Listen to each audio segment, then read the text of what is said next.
تو اور ایک روایت میں صلہ رحمی کا بھی تذکرہ آتا ہے۔ تو حدیث میں یہ بھی موجود ہے کہ آپ ان آفات کے لیے بھی دعا کر سکتے ہیں جو آفات نازل ہوئی ہے، اور ان کے لیے بھی دعا کر سکتے ہیں جو آفات ابھی تک نازل نہیں ہوئی۔ اور اس کے لیے قرآن مجید میں قوم یونس کا جو واقعہ ہے وہ ہمیں اس کو سمجھنے کی ضرورت ہے کہ حضرت یونس علیہ السلام جس کو اللہ کریم فرماتے ہیں وَإِنَّ يُونُسَ لَمِنَ الْمُرْسَلِينَ کہ حضرت یونس بھی حضرات انبیاء علیہم السلام ہی کے صف میں سے ہیں۔ اِذْ أَبَقَ إِلَى الْفُلْكِ الْمَشْحُونِ جب وہ تشریف لے گئے ایک بھری ہوئی کشتی کی طرف، فَسَاهَمَ فَكَانَ مِنَ الْمُدْحَضِينَ إِلَى آخِرِهِ۔ تو حضرت یونس نے بھی قوم کو علیہ السلام نے قوم کو بھی یہی کہا کہ بس اب آپ لوگوں کے اوپر کیا آنے والا ہے؟ عذاب آنے والا ہے، اور ابھی اللہ کا حکم انہیں ملا نہیں تھا، اور وہ بیفور حکم سے پہلے ہی شہر کو کیا کر گئے؟ چھوڑ قوم باہر آ گئی۔ اور جب باہر آئی اور قوم جو ہے وہ اللہ کے حضور گڑ گڑانے لگ گئی تو اللہ کریم نے وہ عذاب ہی ٹلا دیا۔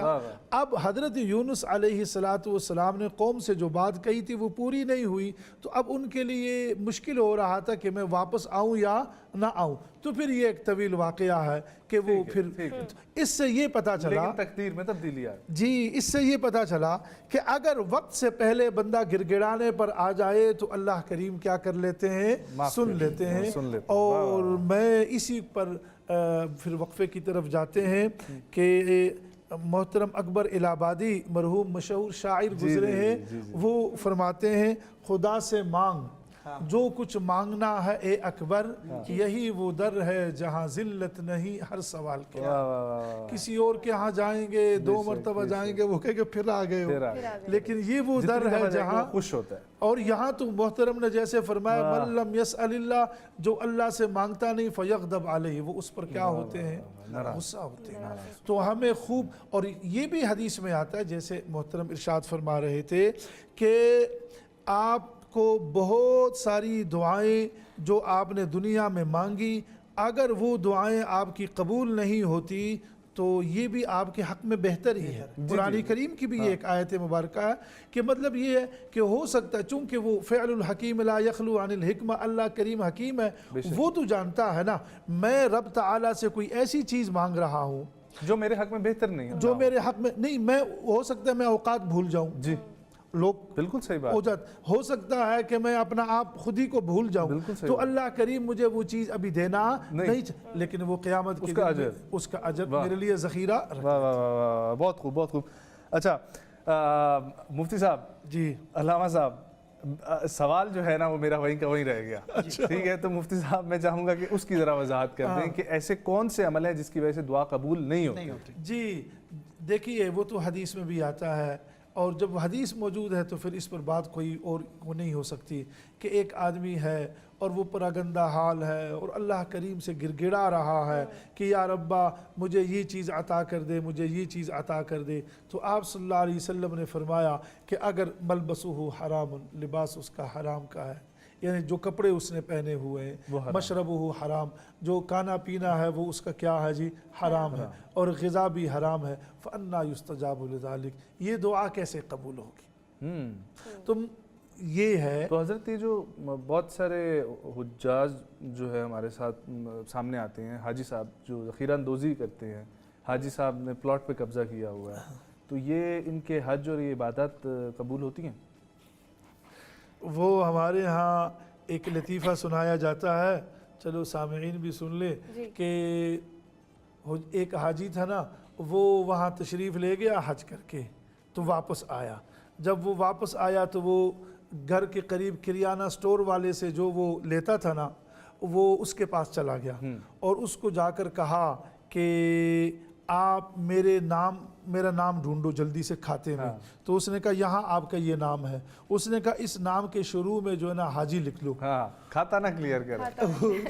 تو یہ آپ ان کے بارے میں سوال کر رہے ہیں، ان کے بارے میں دعا ہی کی جا سکتی ہے اور تو کچھ بھی نہیں۔ مفتی صاحب یہ فرمائیے گا کہ کل پھر میں نے اسی طریقے سے سوال اناؤنس کیا، ایک سوال کا جو ہے وہ آیا ہے کہ اگر اللہ علیم و خبیر ہے تو دعا کی ضرورت ہے کیوں؟ اور دوسری ساتھ چیز کہ انفرادی اور اجتماعی دعا کے حوالے سے بتائیں. بالکل ٹھیک ہے، بہت اہم بات آپ نے. ایک تو یہ ہے کہ اللہ کریم علیم اور خبیر ہے، جی تو پھر دعا کی ضرورت کیا ہے؟ یہ یاد رکھ لیجئے گا کہ کوئی بڑا آدمی ہو نا ہاں اور اس کے پاس آپ نے کسی کو بھیجا نا، تو وہ کہتے دیکھیں اس نے اپنے دل سے، یعنی اس نے تو زبان سے میرے سامنے اظہار تو نہیں کیا تھا نا، اگر وہ کرتا تو میں اس کی بات کو کیا کر لیتا، سن لیتا. یہ ایک بڑو فطرت ہے. تو اللہ کریم بھی یہ چاہتا ہے کہ یہ بندہ کچھ گڑ گڑائے تو صحیح نا، اسباب میں سے ایک سبب تو یہ اختیار کرے. میں اس کی دو باتیں بتاتا ہوں. حضرت عیسیٰ علیہ السلام ہمارا عقیدہ ہے، قرآن کریم کی آیت مبارکہ ہے، وہ آسمانوں پر بر رفعہ اللہ علیہ، اللہ نے ان کو آسمانوں پر اٹھایا ہے. لیکن جب وہ دمشق کی جامع مسجد میں اوپر سے آئیں گے تو جیسے آئیں گے وہ تو اللہ کے علم میں ہوگا، آ جائیں گے. لیکن جب وہ مینار کے قریب آ جائیں گے نا تو ان کے لیے سیڑھی لائی جائے گی. تو اہل علم نے یہ لکھا ہے کہ یہ جو ہزاروں میل کا جب سفر یوں طے کیا تو یار یہاں سیڑھی لانے کی انہوں نے کہا یہ دنیاوی اسباب ہے. دیکھیں سبب کو تو آپ نے کیا کرنا ہے، اختیار کرنا. حضرت مریم سلام اللہ علیہا کو بھی اللہ کریم نے بغیر موسم کے پھل دیا، جی بالکل، لیکن یہ فرمایا اب وَهُزِّي إِلَيْكِ بِجِذْعِ النَّخْلَةِ، اب یہ حرکت کم از کم آپ تو دے دینا ٹہنی کو کہ پھل دامن میں گر جائے. مطلب ایک تو یہ بات ہوگی.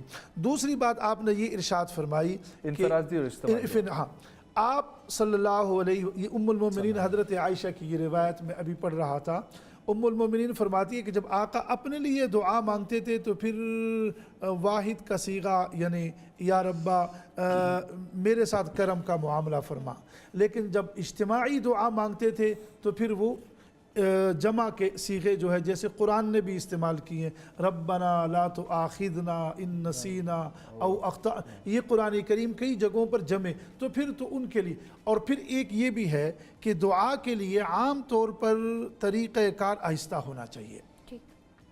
جو اہل علم نے جو لکھا، چونکہ اسی میں آپ رب کے قریب ہو سکتے نا جب آپ، لیکن جب آپ لوگوں کے لیے تو پھر اس لیے یہ ائمہ کو جمعے میں عیدین میں ہمیں اجازت دی گئی ہے کہ اب آپ بلند آواز سے کیا کر سکتے ہیں، دعا کر سکتے ہیں. تو انفرادی طور پر اگر آپ دعا مانگے اس میں تو پھر آپ اپنی حاجات رکھیں گے، اور اگر جب آپ اجتماعی طور پر تو پھر وہ جو قوم کے اور معاشرے کے جو ضروریات ہیں وہ اللہ کے حضور رکھیں. بالکل ایسا ہی ہے.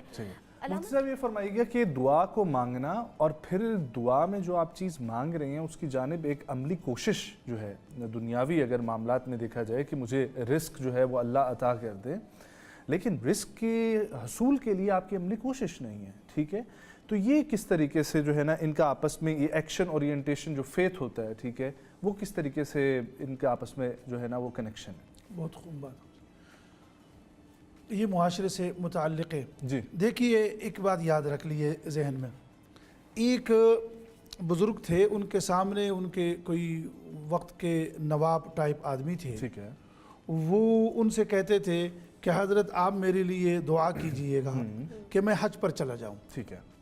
تو جب حج کا زمانہ آتا، حج کا موسم آتا، وہ ان کو کہتے کوئی پاسپورٹ کوئی تیاری، وہ کہتے نہیں آپ دعا کر لیں.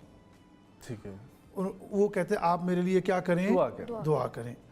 تو اس زمانے میں کشتی میں بھی لوگ سفر کرتے تھے، تو جب کشتی میں لوگ جانے لگے نا تو ان بزرگوں نے کہا اپنے مریدین کو کہ اس شخص کو اٹھاؤ اور کشتی میں ڈال دو. یعنی صرف دعا سے بھی بات نہیں بنتی. ایک شخص ایک بزرگ کے پاس آئے اور ان کو کہا آپ میرے لیے دعا کریں اللہ مجھے نیک صالح اولاد دے. تو ان بزرگوں نے کہا کہ آپ یہ بتائیے گا آپ کی شادی ہوئی ہے؟ انہوں نے کہا نہیں. انہوں نے کہا نہیں دیکھ ایسا نہ کریں، آپ شادی کر لیں پھر ہم آپ کے لیے کیا کریں گے، دعا کریں. خیر یہ کئی مثالیں دی جا سکتی ہیں. مثلا میں یہ عرض کر رہا ہوں کہ وہ اسباب بھی اختیار کرنے ہیں، وہ اسباب بھی کیا کرنے ہیں، اور پھر متوجہ کس کی طرف ہونا ہے، رب تعالیٰ کی طرف ہونا. کیوں؟ اب آپ کہیں گے کئی مرتبہ ہم اسباب بھی اختیار کر لیتے ہیں اور منزل کو نہیں